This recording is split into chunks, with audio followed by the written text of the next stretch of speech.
Hello and welcome to Channel's Book Club. My name is Olakunle Kasumo and it's great to be on this show where we just discuss all things books. And the first on the show today is a new book released by former Chief of Defense Staff General Lucky Irabor. And guess what the book is about? Boko Haram, about time. Now, we need to start telling these kinds of stories. We need to start writing these kinds of books. We need them more and more. The Boko Haram situation has plagued Nigeria for many years now. Thousands of lives lost, lives of soldiers, innocent citizens, and so many others. And then many, thousands and thousands have been displaced. The economy has lost billions and billions of dollars, arguably. And yet, here we are. General Lucky Irabor has been involved in the fight against Boko Haram. Now he has written a book about the problems of Boko Haram, the challenges of Boko Haram, and solutions, how we can pave our way out of this mess, so to speak. Well, we were there at the launch of this book that is destined to become an important one in the literature about terrorism in Nigeria. Enjoy this.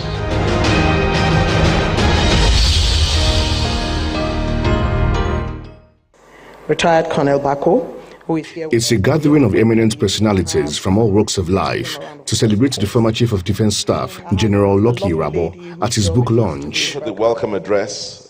So we can get this activity. The book, titled Scars, Nigeria's Journey and the Boko Haram Conundrum, has in attendance former presidents, military chiefs, traditional rulers, and ministers. So that when she enters the court.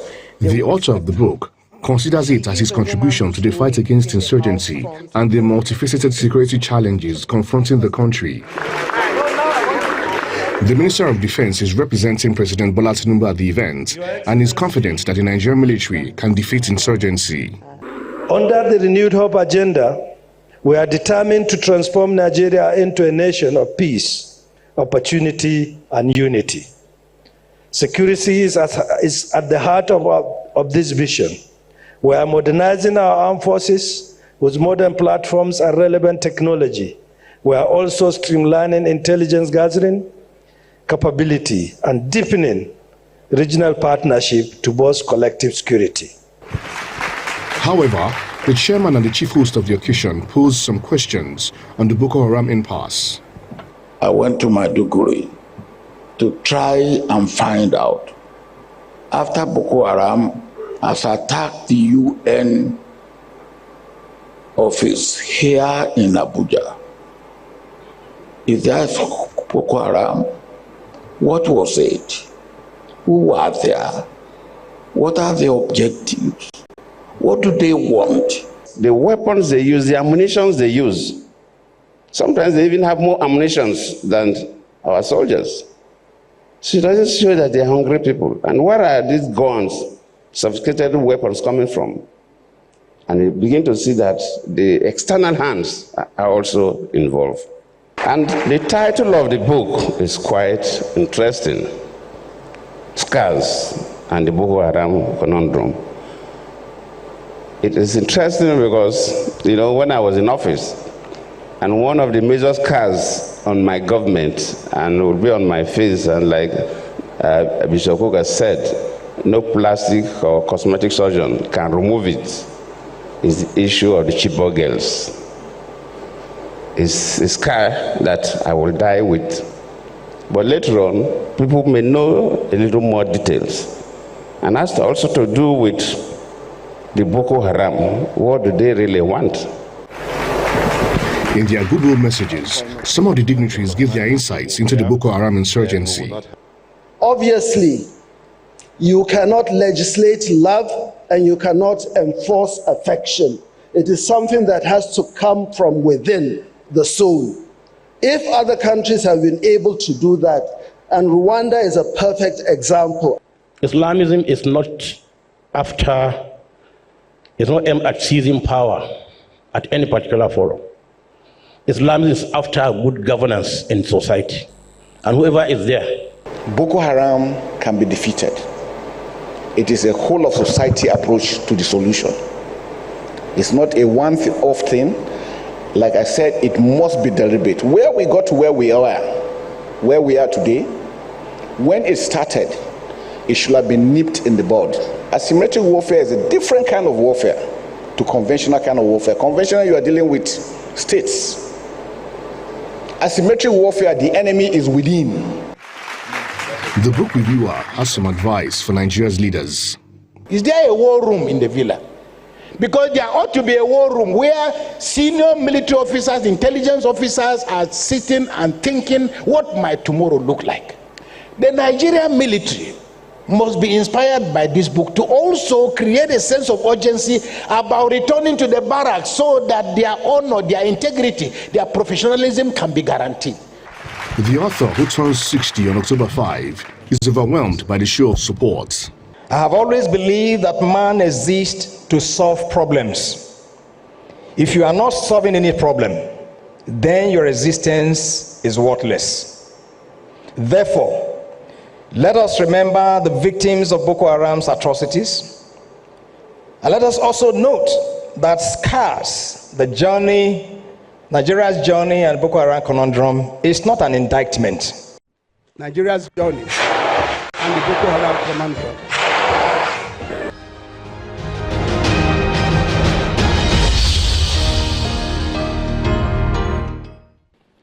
We will certainly be featuring that book on the show very soon, so you may want to look out for that. Up next, QFest. Nigeria needs more festivals about books, about literature, the spoken word, the written word, and so on. QFest ticks all the boxes. And what a time it was. Writers and editors and publishers and book lovers from all over. When I say all over, I mean even beyond Nigeria. There were international guests at this event that continues to grow every year in quality, in attendance, and so on. Well, if you missed QFest 2025, enjoy this.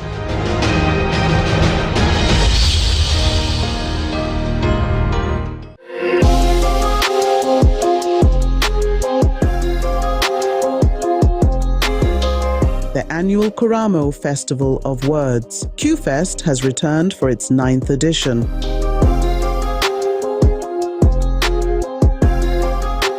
The non-profit literary, arts and culture festival came back with a rich blend of intellectual book chats, panel discussions, masterclasses, movie screenings, and the unveiling of the Kuramo Writers' Prize winner, among other exciting events. Today, let's sing the song for the fallen. Let every man bear his black robe, because today we are bringing dead dreams to celebrate 65 years of the slumbering giant. Every day felt like a chapter of the Destiny City. Every night a prayer of tomorrow will still come.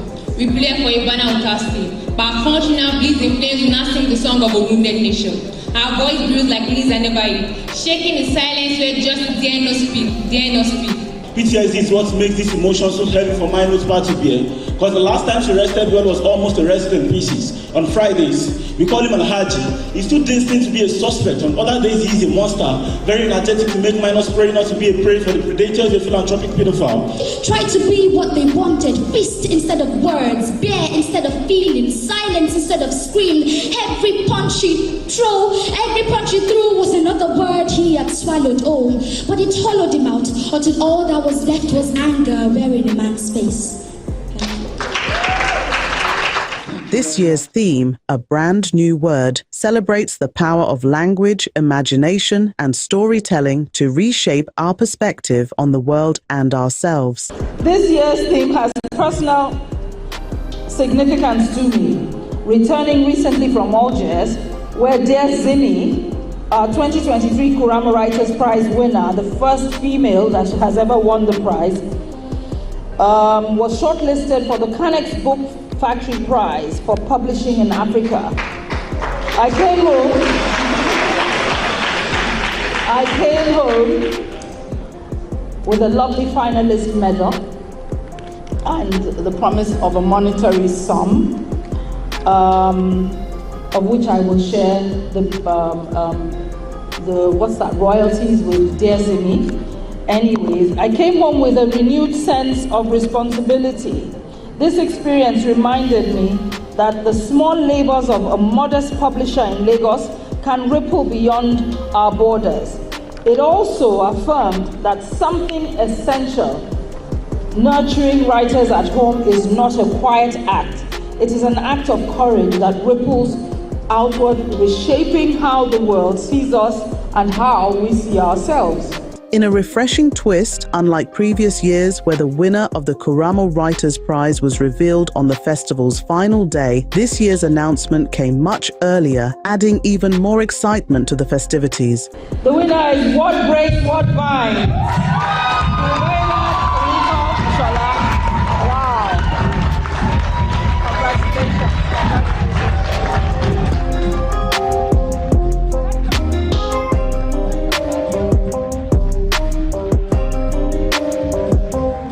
One of the festival's major highlights was a thought-provoking panel on the Nigerian Civil War, featuring voices from literature, history, and lived experience.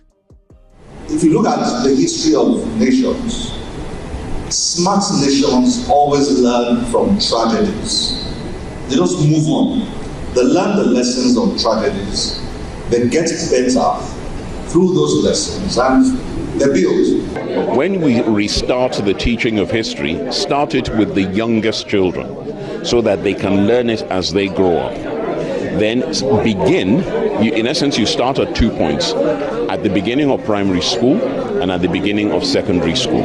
Now, if you do that over a 5 or 6 year period, you will soon get to a point where the children who learned it in primary school will have already had a grounding in history, and then they are taught it again in secondary school. So in essence, it will be like a conveyor belt. It will take time. It will take as long as it took to return it. So it will take 20, 30 years. But we have to start somewhere. We can't say because as the Chinese say, a journey of 1,000 miles begins with a single step. So it is vitally important that we do that. The other thing that I would do, as you probably heard me say, is that I would actually make the teaching of Nigerian history a compulsory subject, not just an optional subject, a compulsory subject, and having a pass or a credit or whatever they're called these days in Nigerian history being as essential as having a credit in English or maths. What it is that every time we have a panel at QFest, and this is our 9th one, we try to proffer solutions before we leave and work towards getting them done before the next Festival of Words. So with regards to the Civil War, which I think is, I've been told, hasn't really been done before, where we get a group of people who are authorities in their own field and in their own right, and specialists in our history and that of the Civil War. What we said that we would do going forward is to have many of these conversations so that we begin to tell the story from a non-emotional point of view, and to make sure that our children understand the reason that we went to war. QFest has continued to reaffirm its essence as a space where words build bridges, spark dialogue, and inspire a brand new world.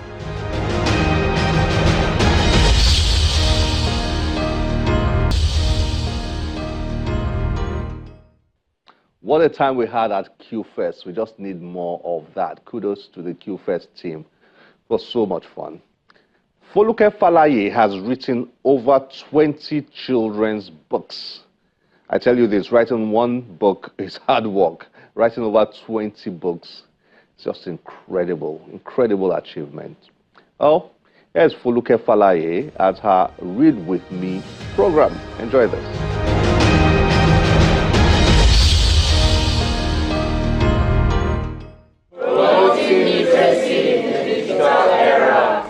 Author of 20 books, Foluke Falaye has once again brought together pupils, teachers, book enthusiasts, and education stakeholders in Lagos State for her annual Read With Me event. This year's edition aligned with the theme of the 2025 International Literacy Day, promoting literacy in the digital era. It is my honor and privilege to stand before you today. Representing the Director of Senior Secondary Education for the Federal Ministry of Education, Dr. Oyindamola Obabori, Principal of Queen's College, Yaba, Lagos, spoke on the theme of the year. The chosen theme for this year, promoting literacy in the digital era, is especially significant for Nigeria. The 21st century has ushered in rapid technological advancements that have transformed how we live, work, and learn.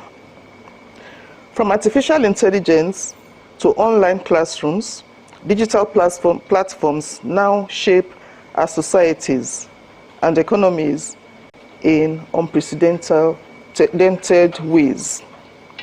Being literate in this area, therefore, goes far beyond the ability to read and write. As we commemorate this day, let us all renew our pledge to promote literacy as both a right and a tool for empowerment. Whether we like it or not, the world is evolving, the world is transforming at a fast rate, and we cannot run away from the technology that's being put into our lives. The only thing we have to do is to know how to navigate in using these technologies, that it will be gainful to us, not harmful.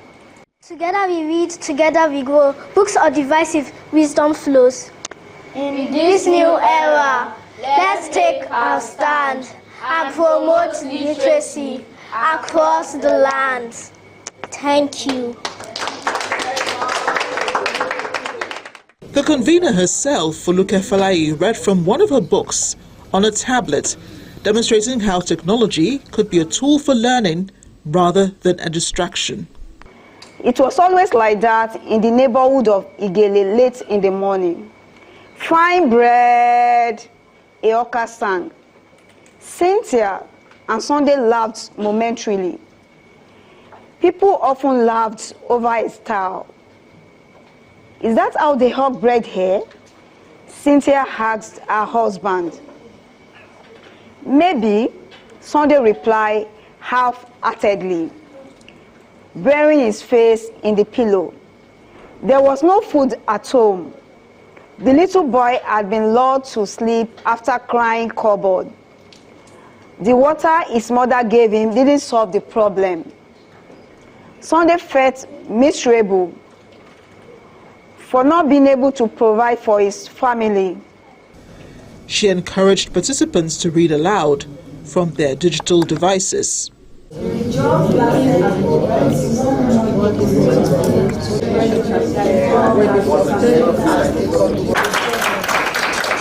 learned about the meaning of literacy, the digital era, cyberbullying, the disadvantages and advantages of the digital era. I believe that our gathering today and this year's theme is going to trigger a lot of engagement, engagement with digital tools, just to see how to foster learning and make our activities all over the world very effective. Acknowledging both the advantages and drawbacks of digital learning, Falaye called for guidance on how children use the internet. We need to monitor them. Do not just give your phone to your child, to your children. When you give it to them, you monitor them. And you let them know that this is where you are to go, this is where you are not supposed to go to. We need to tell them, because if you do not tell them, anything can happen. We don't want a situation whereby our children will be exposed to harmful things on the internet. As screens increasingly shape how we learn and communicate, events like Read With Me reminds us that literacy goes beyond letters and words. It is about empowering minds to navigate the digital world with wisdom, curiosity, and creativity.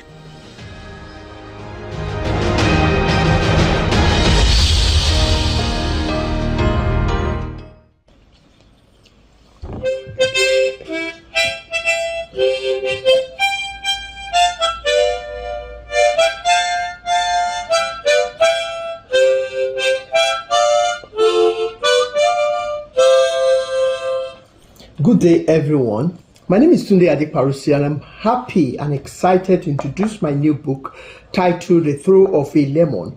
It's truly a pleasure to be here to share a piece of my world through poetry. A throw of a lemon is an invitation and exploration of faith, resilience, and the small, seemingly mundane moments that shape our existence. For example, a lemon in many cultures symbolizes bitterness, sharpness, sometimes even unexpected sweetness, and that is what this book captures. The delicate balance between hardship and hope, between loss and survival, between memory and transformation. These poems were a tapestry of my lived experiences and, of course, my fleeting thoughts, my deep reflections on the world around me and as it appears to my senses. They speak of love, loss, displacement, nostalgia, and the quiet revolutions of the human spirit. Some verses will whisper, others will sting, but all of them aim to resonate in the chambers of human emotion. I would love to read or to share with you a poem that embodies this essence, and then that we will take in from page 5 of the book, and is a poem titled The 16-Year-Old Boy in Me. The early days of my knowing were a dark phase. Knowledge and assimilation were a great challenge. I feared that life staring me in the face. I had questions. Oh, how I hated my challenge. Evenings were spent in a room where candles were burnt. Yes, Dad had converted it. It's now called the library.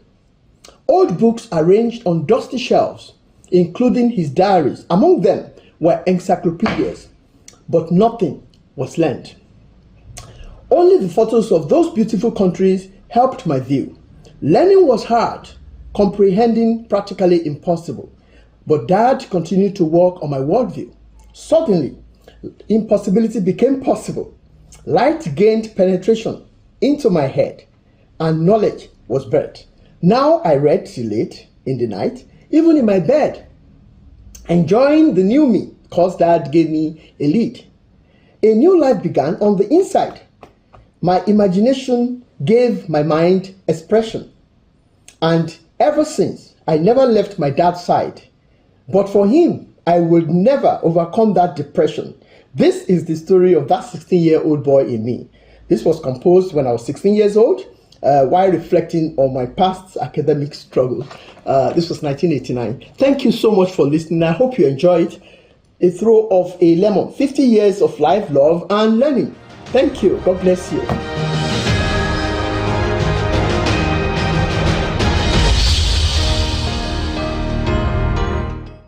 Time is never a friend. This is where we have to end the show today. As always, we're very delighted to get your feedback through any of our social media platforms on your screen. Let's know what you are reading now.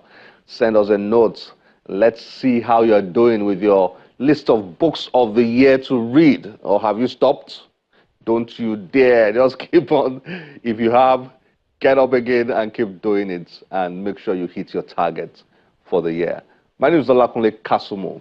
Remember, one great book can change your life. Bye-bye.